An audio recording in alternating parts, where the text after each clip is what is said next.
সাবেক সেনাপ্রধান জেনারেল আজিজ এবং সাবেক আইজিপি বেনজির আহমেদের দুর্নীতি ইস্যুতে সরকার মোটেও বিব্রত নয়। অপরাধ প্রমাণিত হলে ছাড় দেওয়া হবে না বলে জানিয়েছেন আওয়ামী লীগ সাধারণ সম্পাদক ওবায়দুল কাদের। সে সাথে তিনি বলেছেন, বেনজিরের দুর্নীতি নিয়ে আরও তদন্ত করতে পারে দুদক। সরকার তাদের অপরাধ অস্বীকার করে পার পাওয়ার সুযোগ করে দেয়নি বলেও মন্তব্য করেছেন ওবায়দুল কাদের। আরও জানাচ্ছেন মুকসিমুল আহসান।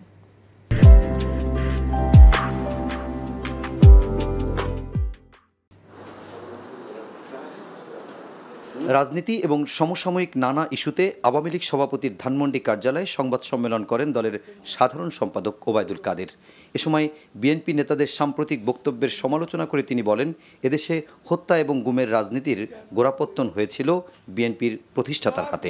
এ সময় সাবেক সেনাপ্রধান জেনারেল আজিজ এবং সাবেক আইজিপি বেনজির আহমেদের অবৈধ সম্পদ ও দুর্নীতি প্রসঙ্গে সংবাদ সম্মেলনে প্রশ্ন ছিল, বিষয়টি নিয়ে সরকার বিব্রত কিংবা অস্বস্তিতে আছে কিনা। মোটেও অস্বস্তি, কারণ সরকারের বিচার করার সব সাহস আছে। সরকার তাদেরকে ইমিউনিটি দিচ্ছে।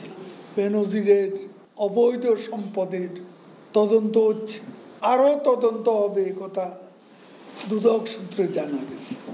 মামলা হলে বিচারের মুখোমুখি হতে হবে। কোনো অপরাধী শাস্তি ছাড়া পার পাবে না। অপরাধীর ক্ষমা নেই।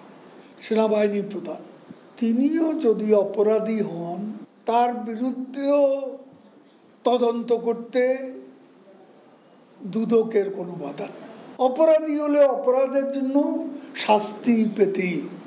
একই সঙ্গে আওয়ামী লীগ সাধারণ সম্পাদক বলেন, দুর্নীতির ব্যাপারে সরকার জিরো টলারেন্স নীতিতে এখনও অটল।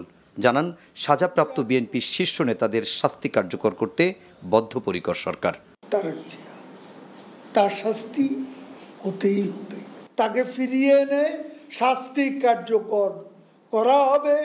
প্রধানমন্ত্রী যেটা দৃঢ় উচ্চারণ করেছেন সেটাই সত্য। ঘূর্ণিঝড় রিমালের ক্ষয়ক্ষতি এবং সরকারের নেওয়া বিভিন্ন পদক্ষেপ তুলে ধরে ওবায়দুল কাদের জানান, ঘূর্ণিঝড়ে ক্ষতিগ্রস্ত এলাকা পরিদর্শনে বৃহস্পতিবার পটুয়াখালী যাবেন প্রধানমন্ত্রী শেখ হাসিনা। Muksimul Ahsan, NTV news, Dhaka.